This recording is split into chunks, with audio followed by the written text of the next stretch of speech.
Well, hi, welcome to everyone. Thanks for joining us for the webinar this afternoon. This webinar that you have registered for is for an overview of our Excited for Careers in Agriculture program. And this afternoon, we're going to focus on one of the industries within our program, which is the prawn farming industry. So my name's Dr. Nikki Kelly. I'm part of the research team within the Agri-Tech Education and Innovation Group here at CQUniversity.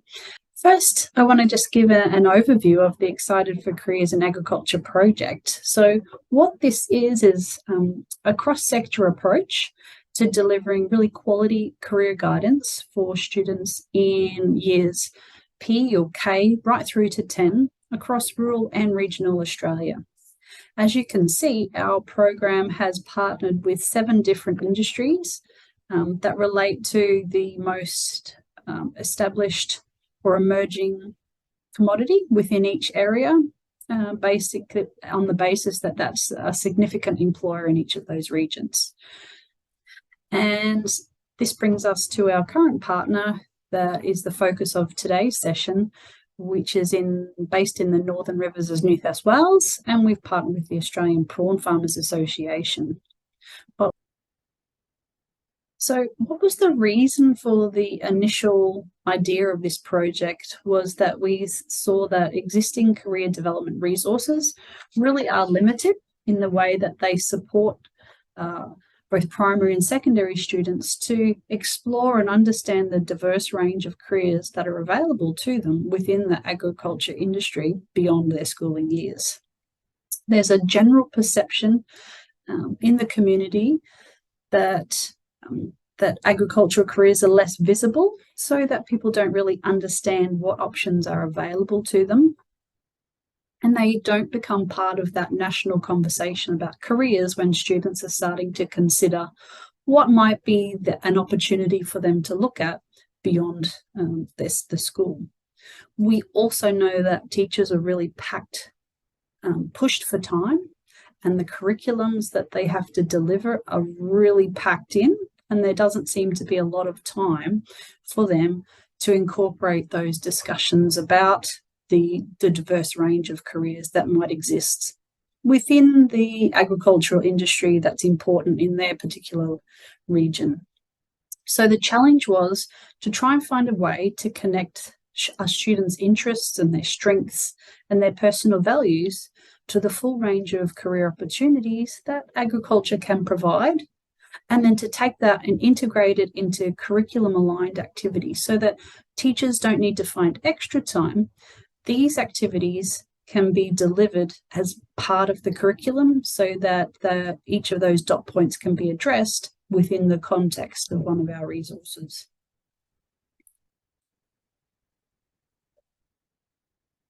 So this illustrates the hidden careers and how the problem starts at a government policy level. So this is how the list of agricultural careers within the ABS ANZACO codes, and we can see that they fail to recognise the full array of professional services that exists within the agricultural career.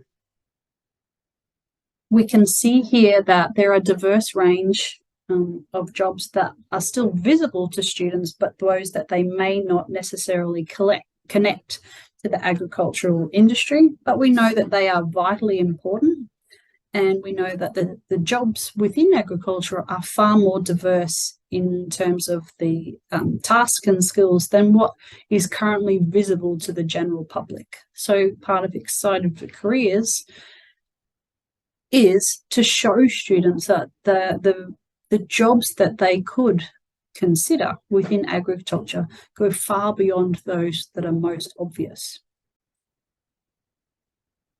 So the project itself has been built on the John Holland's career theory framework, which is otherwise known as the RISEC job code model.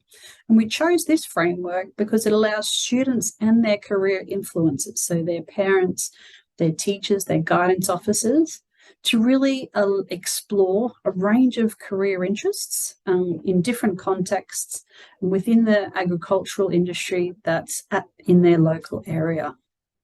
So the RISEC itself stands for 6 different areas.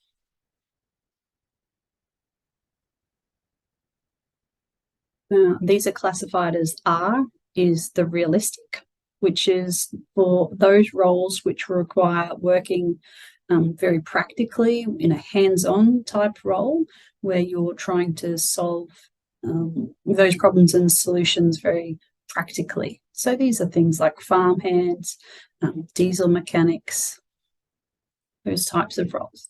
The I in RISEC stands for investigative. So these are roles where there's a concept of working with ideas or looking for facts and trying to discover new solutions to problems that exist within agriculture. So these could be agricultural scientists, agronomists, those working in researching livestock, etc. The A stands for artistic. So there's many roles within agriculture that require people to work with designs or patterns, to use self-expression and be creative. So there's roles for rural journalists, photographers that could be directly on agriculture or in the agricultural product space as well. The S stands for social. So these are roles for people who enjoy communicating and teaching people. So in agriculture, this could be extension officers, agronomists, ag teachers. Those are all roles that would fit nicely into that category. The E stands for enterprising. So good for people who enjoy starting up and carrying out projects. They enjoy leading people. They also have a very business-focused outlook. So farm owners, ag-tech CEOs tend to have a high rating in this category. And the last letter, C, stands for conventional. So that's for people who enjoy working with data and very details orientated, and they enjoy following a set procedure to complete tasks. So these are jobs for people like agribusiness bankers, accountants, those people who are involved in logistics within supply chains and getting products to their final destination. The hexagon layout of this design is really purposeful, and people are usually assigned a 3-letter code that will correlate to the 3 letters within the framework, and it's based on their interests, their skills, and their task preference. And often the letters immediately next to each other tend to hang out together and be similar, and those opposite each other tend to be quite different. So we found this is one of the most valid and reliable ways of organising our understanding about careers.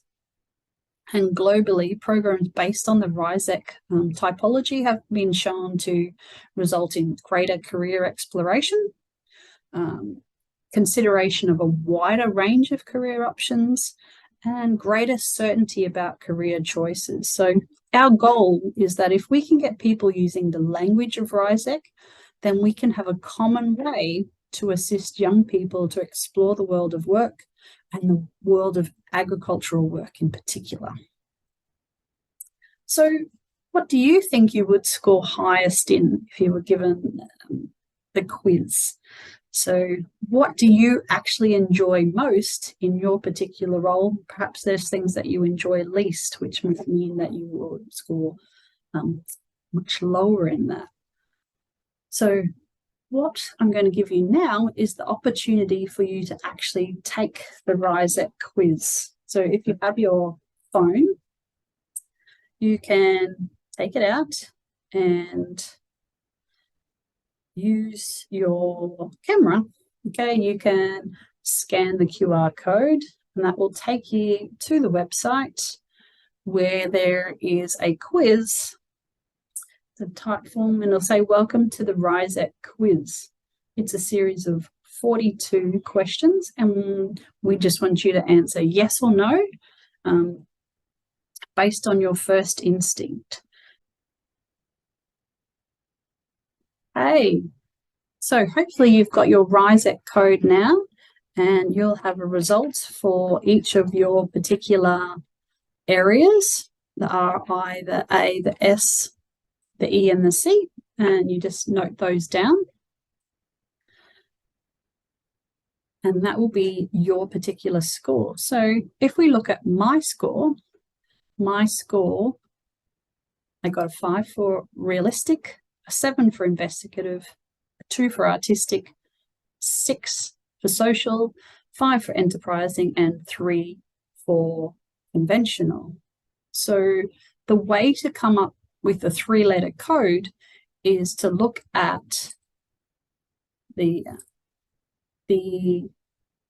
3 of the code, or possibly 4, where you scored the highest. So for me, I scored the highest in investigative, closely followed by social, and there was a bit of a tie for realistic and enterprising.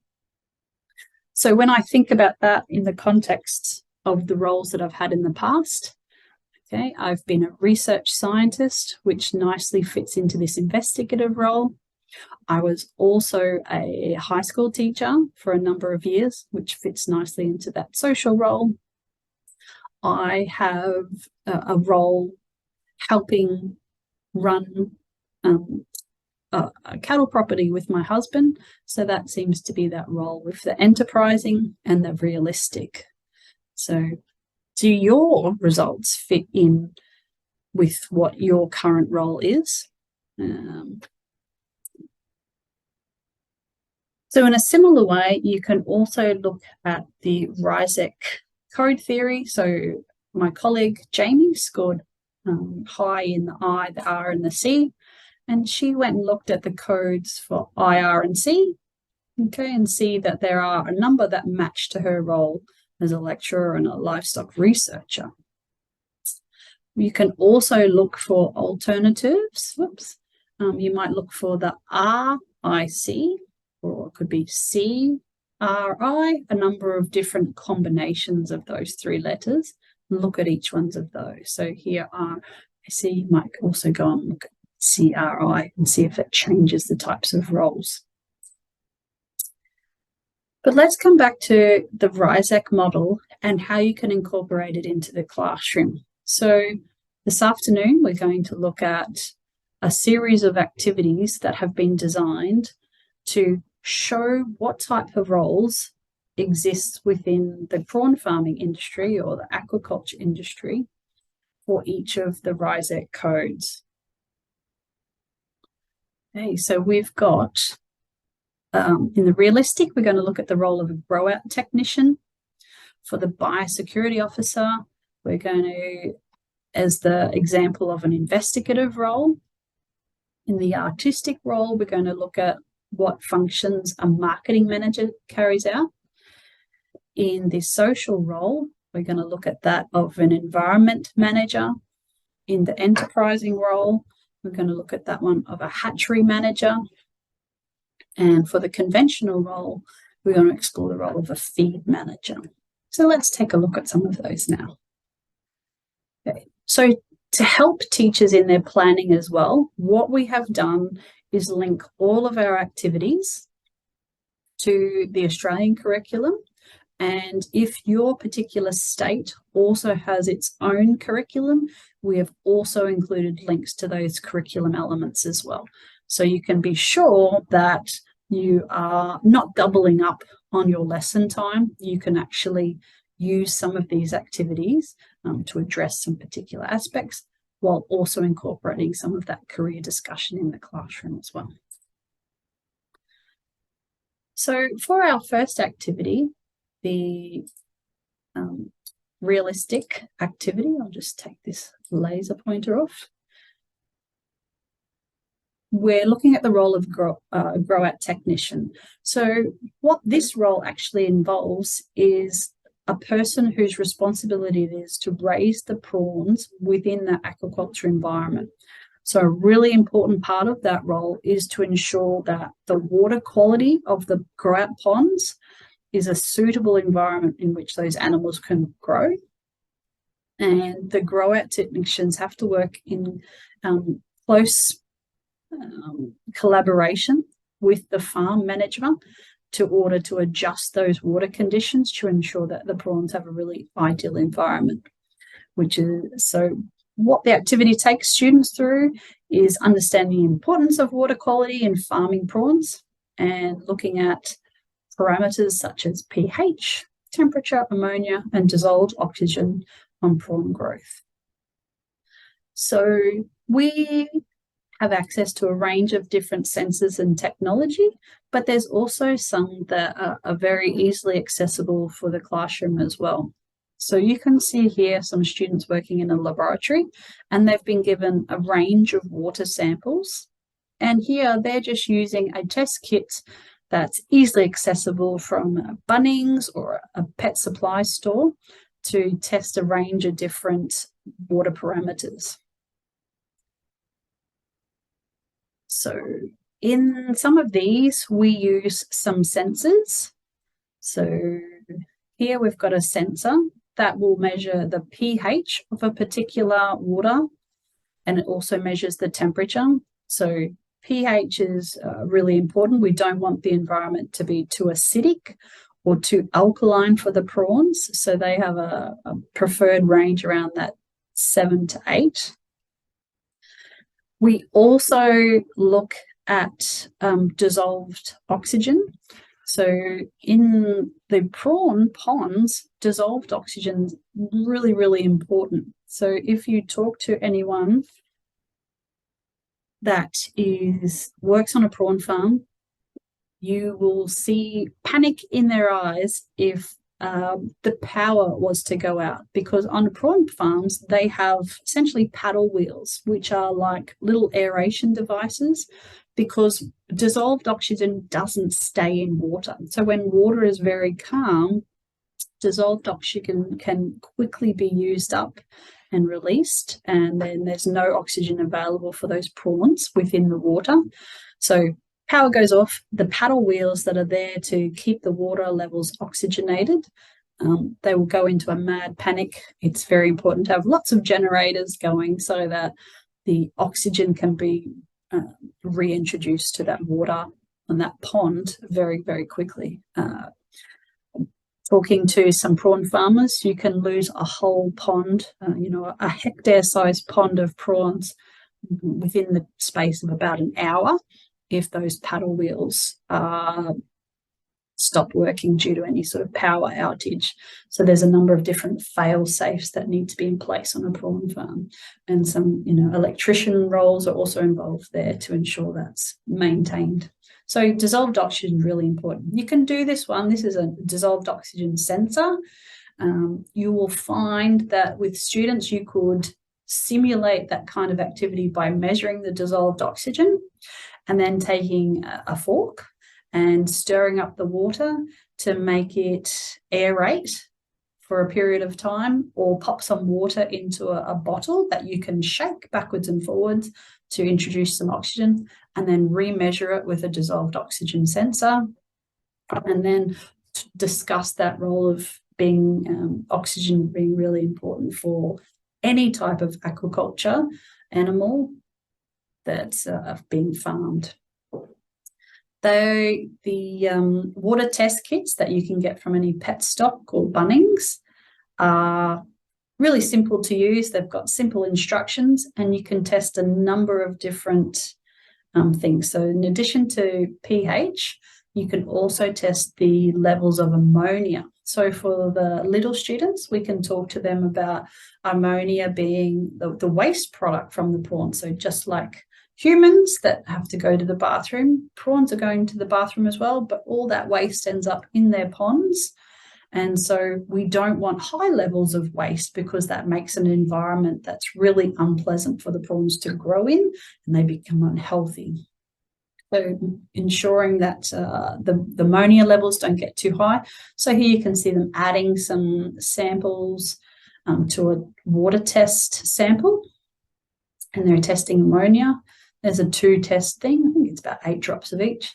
Over here on the left-hand side, you can see that there's a colour series. So the students can hold the sample up against the colour sample. This is a nice, easy one for kids of all ages to be able to do. and it will give them an idea of the approximate parts per million that is ammonia within that water test kit. They can also do a similar thing with the nitrite, which is what the ammonia gets converted into first, and then into the nitrates by another type of bacteria.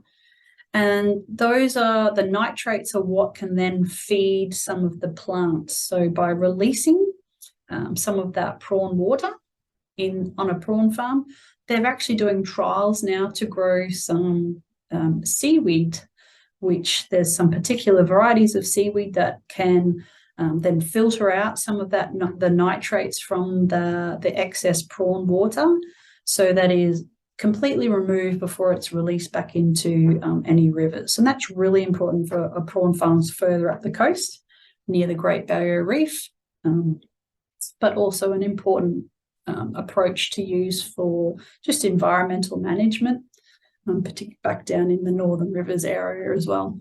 So, and that's a nice connection to some of the other industries. They're currently trialling growing that seaweed to roll it out to feed cattle, because the particular type of seaweed, Asparagopsis, is now being researched as a way to reduce methane emissions in cattle. So it's a nice sort of circular economy that the prawn farming industry is really trying to achieve.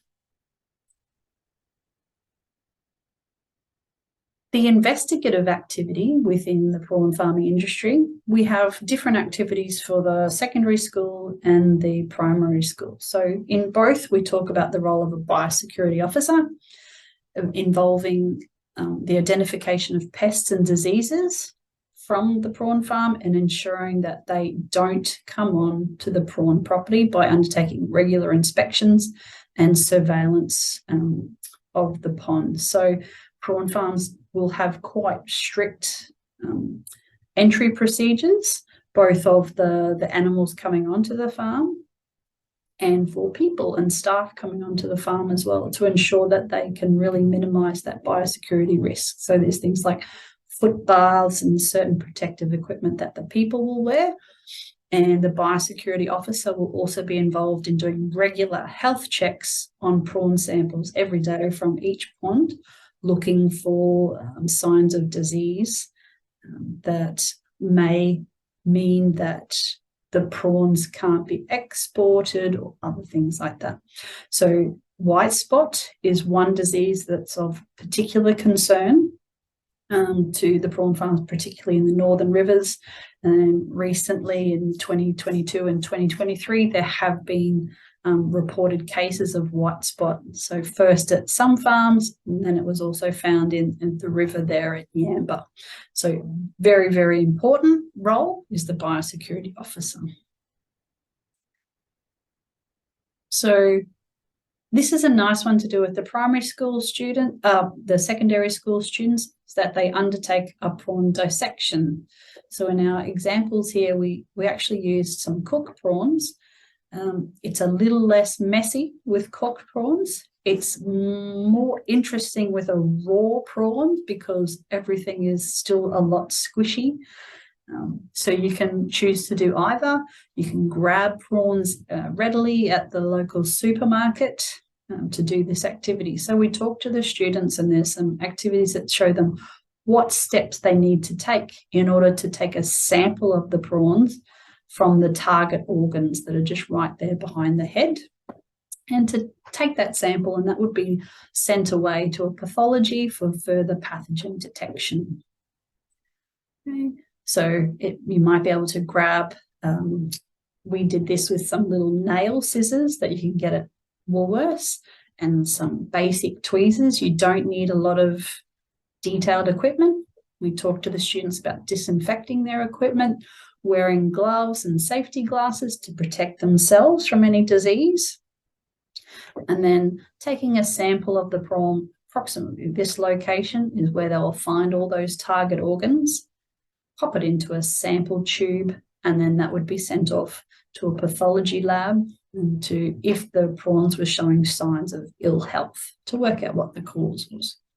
So very students that are really interested in that investigative type role really enjoyed that activity, particularly when it's a raw prawn.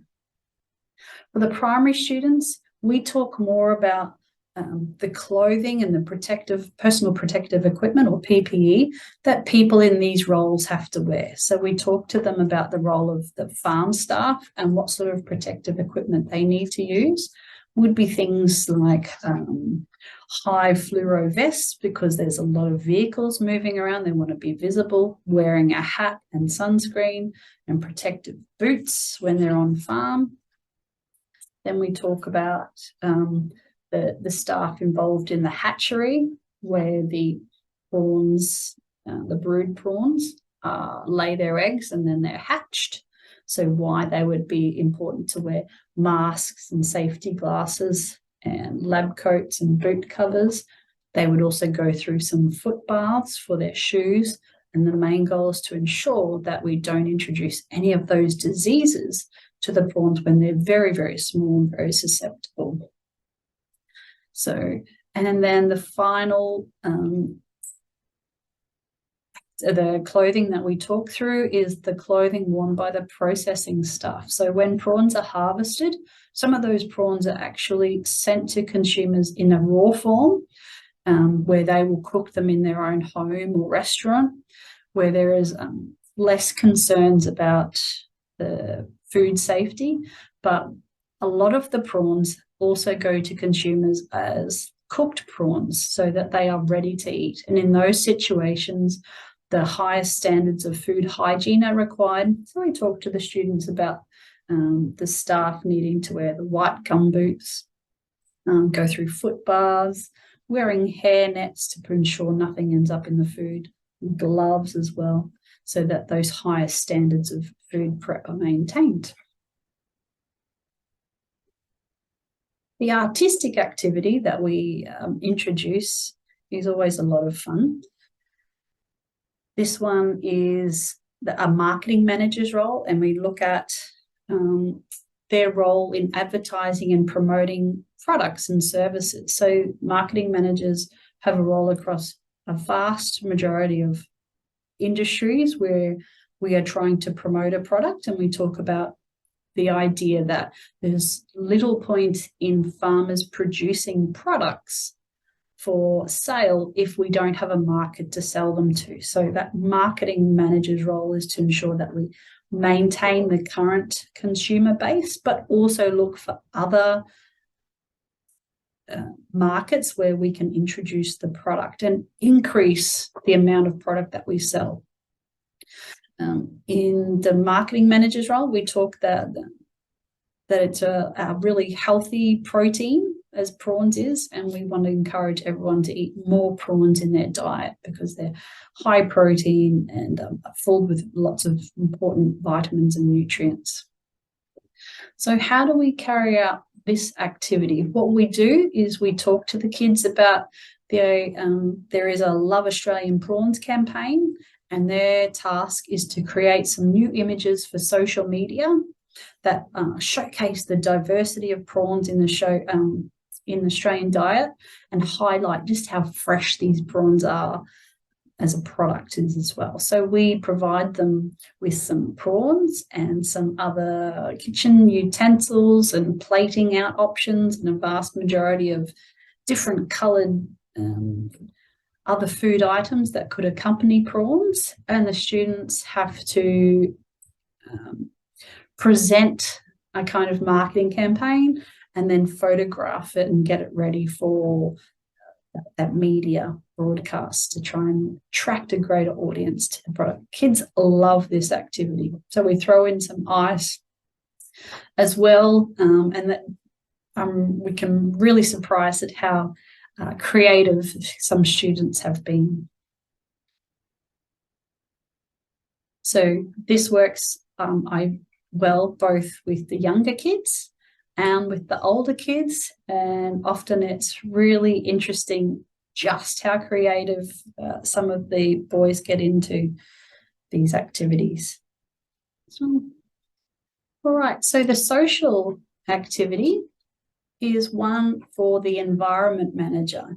So the environment manager works in with the grow out technician to help maintain the prawn ponds in the best conditions or optimal conditions for the prawns. So this environmental manager needs to develop, implement and refine the environmental management systems within a prawn farming operation. So their job is to first identify any problems, then provide a solution to those problems, and then carry out the solution in line with any environmental legislation to ensure that there's a sustainable development and then any of the local environment and waterways are protected. So it's a big job, and it really depends on what legislation is specific to each region, okay, or particular business. Prawns versus fish, okay, or the particular environment that they're growing in.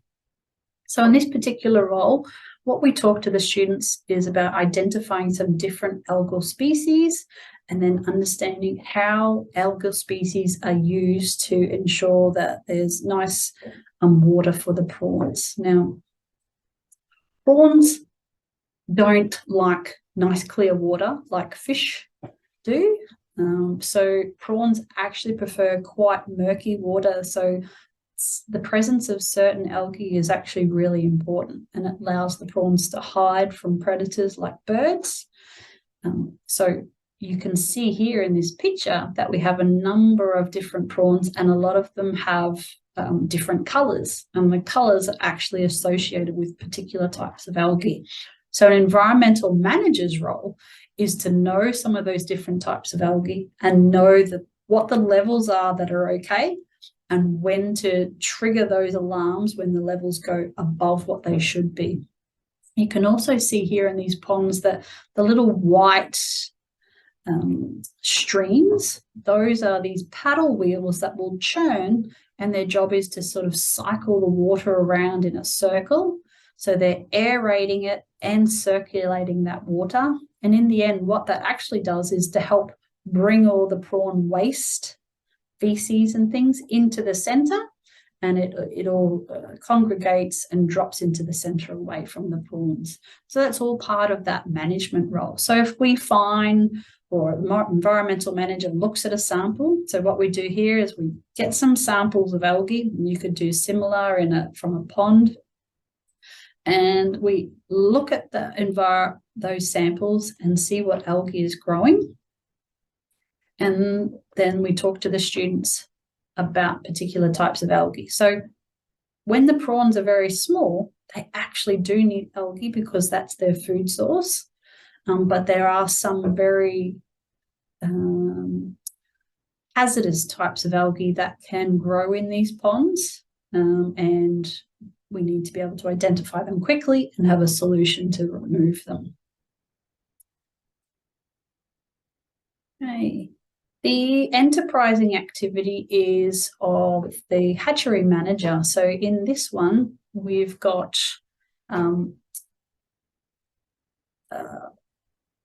hatchery manager looking at different life stages of prawns and using some technology to be able to count the prawns so we know that the right number of prawns is going out into each of the ponds. So here we talk to the students about some technology that the hatchery manager can use to help them count the prawn larvae, because you can imagine they're very, very small and very difficult to count. So first we play a short video that demonstrates this particular technology. I'll play that one for you now. It's only a short one.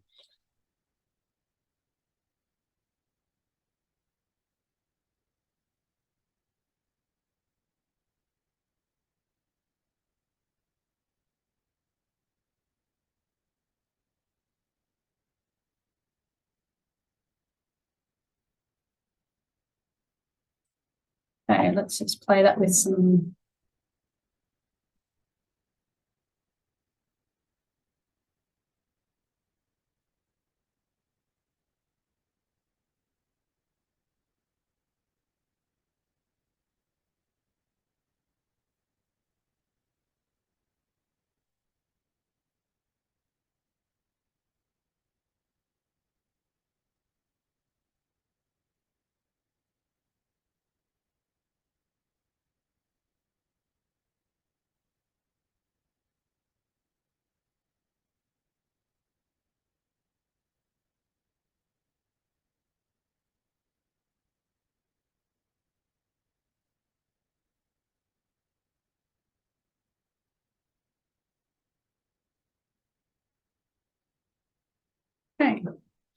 So with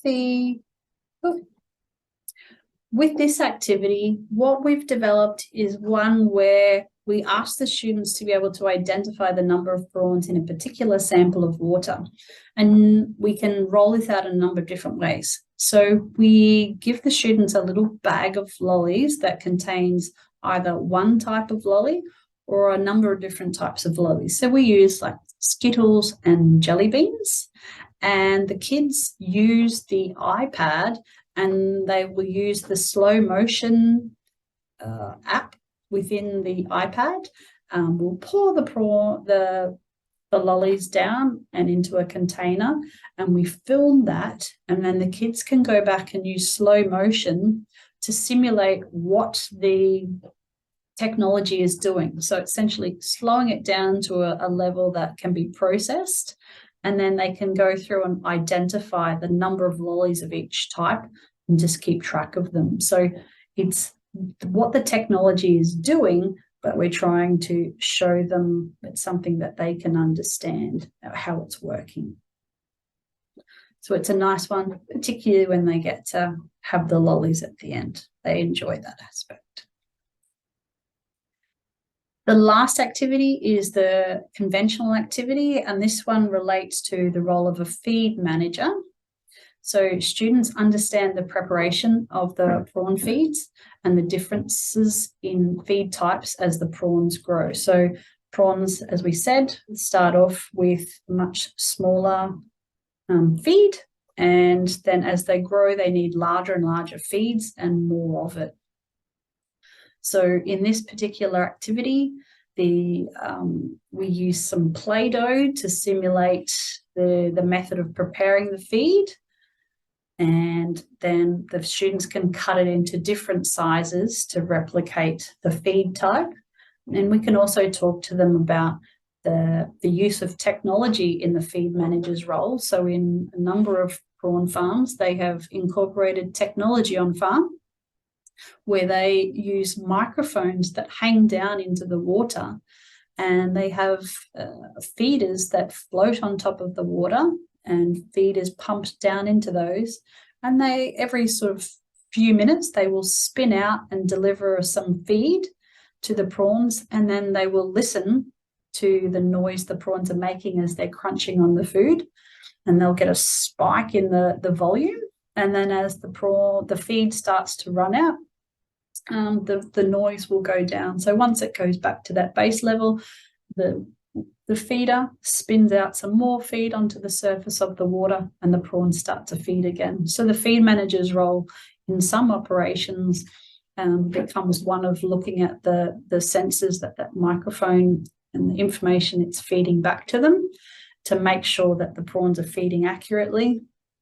And if there's any changes in that, the feed manager is able to talk to the biosecurity officer or the environmental manager to say, hey, the prawns aren't really feeding as normal. We might need to go out and check on their health that's happening. So technology like that is playing a really important role in improving the productivity and efficiency of aquaculture farming operations, to the point where, if all that feed is getting eaten and none of it's making it to the bottom of the pond, you've got several better outcomes. So the quality of the water isn't impacted by wasted feed.